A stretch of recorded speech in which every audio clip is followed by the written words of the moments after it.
Morning, folks. Welcome to this week's last edition of the Morning Glory Sessions. Friday again. We're ready.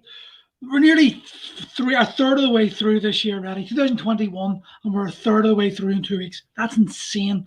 So today I want to talk about the great outdoors. Why? Because tomorrow I'm going camping with my friend and Gail, and we're going to go away for a night and just chill out in nature where we're meant to be. And for me, this is something that we as a human species should be doing more of. Good morning, Chris. How you doing, buddy? The main, if you look at society today, look at the way we're, especially this last 14 months, for the vast majority of time, we've been locked up inside the four walls of maybe, like I say, for half an hour because our illustrious leaders have granted us the permission to leave and walk 5 kilometers from our own doors because they're just dead on. But look at the level of depression and anxiety and stress that living the life we've been living has put upon so many of us, especially in our children now. If you know me, my partner Gail, she's a hippie, right? And I love her for it. She's crazy, but I love her for it because, to be honest, because she's so out there with what society classifies as normal, she actually makes me question what I do. And through questioning what I do, I then change my opinions, and changing my opinions helps me become a better person. Gail is massive into outdoors. She's massive into connection. She's massively into energy and frequency and vibration. And the reality is, the world we live in today, the concrete jungle we accept as normality, as home, is not the environment that the human species should be living in on a daily basis. The reality is we are part of nature. We're as much a part of nature as Damon, how's it going, mate?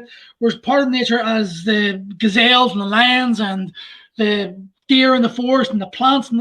We are all part of this ecosystem, but we seem to think that we are above that ecosystem, and we seem to think we know better than nature. And because we know better nature, we have structured our lives in a way that we believe is better, that the marketing systems, the mainstream media, that the papers and everything have presented to us and promoted to us, and we start to believe that this is how life should be. This is how we should live our lives, and that we always seem to want to achieve the latest objects, the latest gadgets. We always want to achieve more money, like get a bigger house, bigger car, and we're always chasing happiness. But we don't realize that happiness is actually found on our doorstep. Happiness is found in that 10 miles trudge through the marshlands. We are not enjoying it, and it's miserable because life can be miserable. But then you get to a campsite and you light a fire, and the heat of the fire starts warming your body and warming you right to the bones. And then you cook some food in that fire, and the food tastes amazing. And then you get into a sleeping bag and you're talking to your mates around the campfire, and you're basically doing the tribal things that we used to do, our ancestors used to do on a daily basis. I'm watching Vikings right now. I get the series Vikings, and I'm actually jealous of the camaraderie. I'm jealous of the community they have. We have lost our sense of community. We've lost our sense of being.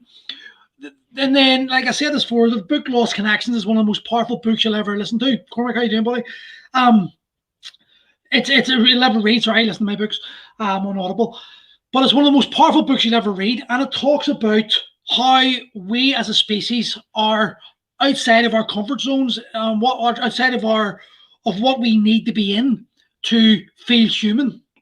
And there's just one episode or one chapter that talks about this woman who studied the bonobos. Now, the bonobo is an ape-like creature. Okay, it's like a chimpanzee-like creature, and she studied them in the zoo. Her dad was a zoologist, and she lived in the zoos basically. And she noticed that, and then she went away. Then she went to the Congo, and she was the first woman ever to be allowed to travel to Congo. And she spent, like, I think, 8 months in the Congo on her own, studying bonobos in the wild. And what she said, the comparison she realized was, in captivity, and well, like all species, there's a hierarchy in pack animals, and they're no different. So there was the alpha male, and they were all the way down.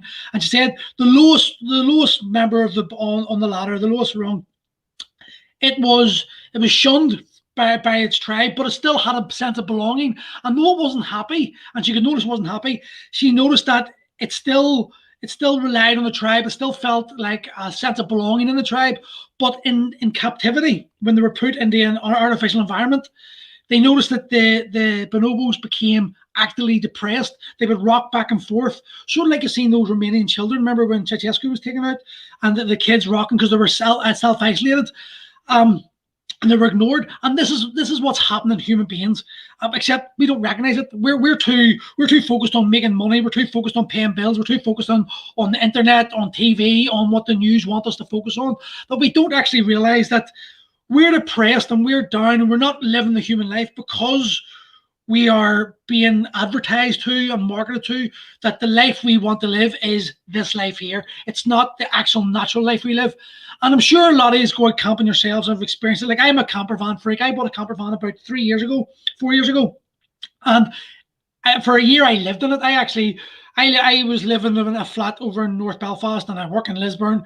And it was costing me too much money and too much time to travel home at 9 o'clock at night, travel the 20 minutes there to get back, climb in the bed and get back up at 5:30 to travel 20 minutes back over. It was costing me a fortune and it was wasting my time. So I had a bed there, so I decided to sleep in the camper van.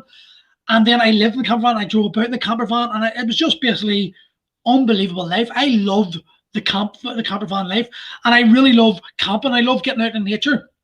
And one thing I've noticed recently is, on Instagram, the Mourne Mountains seems to be the most popular place in Northern Ireland at the moment. And it's great to see. Yes, there's some fools going up there and not respecting the mountains, not respecting nature. But the fact, Andrew, how's it going, mate? I haven't seen you in a long time, Hazard. But the fact that there's so many people getting in tune with nature again is great to see. We're starting to realize, and a lot of people are starting to recognize the benefits of connecting with nature again. And it's something that we need to instill in our children. Because look at what's happening to our kids. They've been isolated from their friends. They're now stuck on the TV, on the internet screens, and their Xboxes and their iPads. And because they're doing this, we're seeing a noticeable difference on our children's attitudes. And we're seeing a noticeable level of depression and anxiety that children at 7, 8, 9, 10 should not be experiencing. Kids need to be outside rolling about in fields and playing and making games and making up games that just don't make sense, but that's what you do as a child. But they're being deprived of that. So what way are we conditioning our children to accept for their future? You know, the more technology makes life easier, but this belief that life should be easy is fake. We're living in a part of society, in a time in society where like life is as easy as it's ever been. Physically, mentally, it's probably the toughest we've ever been, because we've conditioned ourselves to not understand what struggle is, to not understand how to face adversity head on and overcome it. As soon as a challenge has faced us, we back away from it and we make excuses, and then we go on to Facebook and we make a wee comment about something that's going to get us lots of likes, which will reassure us and make us feel better, like I'm not the only one. But the reality is, you're always going to be that person. You're always going to be that card, and just admit it to yourself. You're a card for life. Life scares you, and you've been conditioned so much to not face that adversity head on that you've lost the skill set to overcome this stuff. And now you've got to ask yourself, well, if you're a parent and your children are going to children are watching you, they're like fucking, they're worse than that social credit system in China, fuck's sake. They will just watch you continually, and they're not going to say what you do. They're not going to ask you, or not going to do what you ask. They're going to do what you do. So if they see, and I'm a nightmare for this, I admit this. If you're on your phone all the time, guess what your kids are going to be doing? They're going to be looking at the hero. They're going to be looking at you, the dad, and they're going to be going, well, if my dad's in this is what I want to do. If you're a fat, oversized mess who doesn't exercise, eats Chinese, eats pizza all the time, guess what you're conditioning your children to be? And then when you actually say to your kids, come on, we'll go out for a walk. Walk? Fuck. Daddy, we're nearly there yet. Daddy, finished. It's like, it saddens me to see children complain and cry so much about exercise, about challenges, about facing that hill, facing that mountain, because their legs are sore and they're tired. Children should not be fucking tired. Children should. I spoke about this a few weeks ago. My daughter, Sive, she was bought a Fitbit, and it fucking killed me. And she became obsessed with sending me a photograph. She lives with her mum, and she was sending me photographs every night of how many steps she took. She's 7 years old. I actually spoke to the other day. I said, I want you to get rid of that. You don't need that's I crazed her. I said there, sweetheart, it's brilliant that you're walking 14,000 steps every day, but you've done that for a month now, and you now know that you're going to walk 14,000 steps every day. And you know what?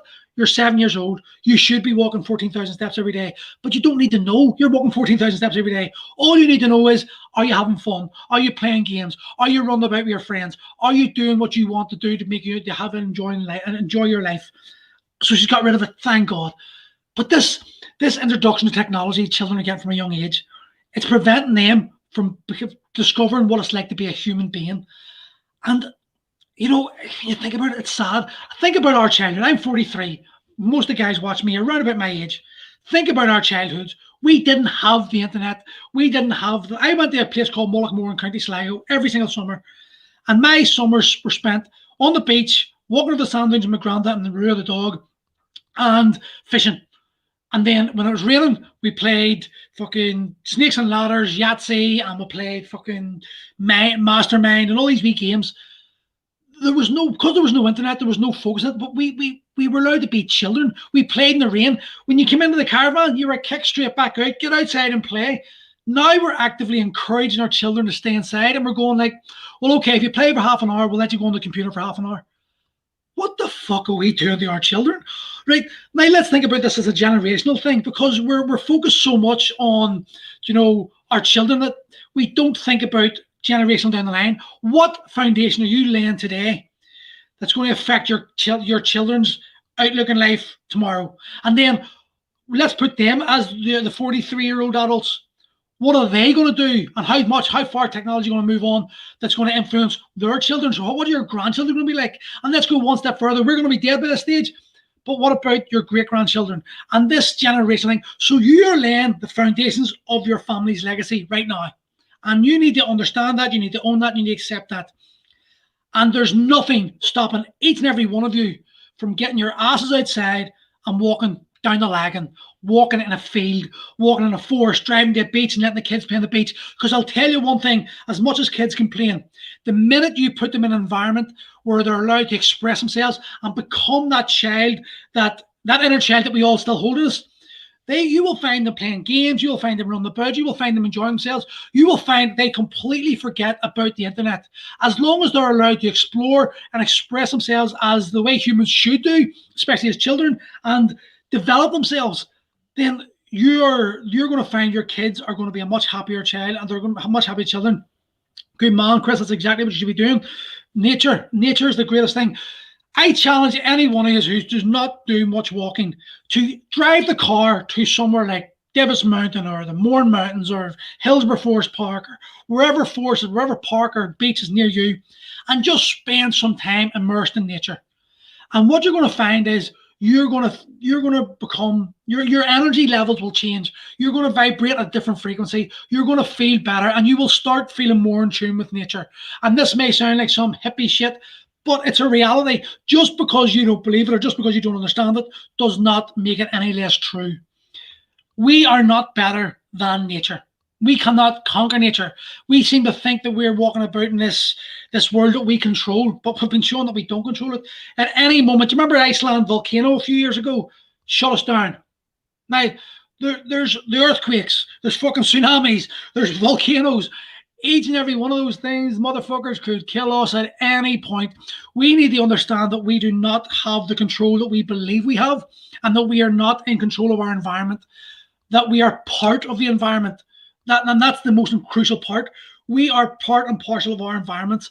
And like I said yesterday, we're going to die one day. One day, every single one of us watching this, every single one of us, every single person you see on this planet is going to be dead and is going to be forgotten. And let's hope we all live till 80, 90, 100 years old. It's not going to happen to all of us, but for a lot of us, we may live that long time. On your deathbed, are you going to look back in your life and really celebrate that time you spent on a Saturday night drinking beer and playing Call of Duty for 10 hours? Are you going to remember those times? Or are you going to think back to the times you had with your children where you played with them, you influenced them, you had that connection? It's always connection that we come back to. When we're on our deathbed, people always focus on the regrets, always talk about the regrets they did and the things they didn't do in life. Not the time they spent on the Xbox, not the time they spent working, not the time they've done all that. It's about the memories. And we're no longer creating any memories with their families. We're no longer creating memories of friends. We're just so focused on the day-to-day monotony that we forget outside there, outside these four walls, outside this concrete jungle we live in called cities, there is a whole world to be explored. So that's my wee rant today. I'm looking forward to tomorrow to connecting with nature. We're going with mate Martin. He's a fucking crazy. I call him the crazy Russian, and we're going to be fucking cooking our food by digging a hole and making a fire pit, and we're going to be navigating. We're going to be using compasses, and we're going to be fucking just using all the things nature give us because that is what I love. I love immersing myself in nature, and I promise you, folks, if you don't do it, the minute you start immersing yourself in nature is the minute you will start living life again. So have a good weekend, and I'll see you next week.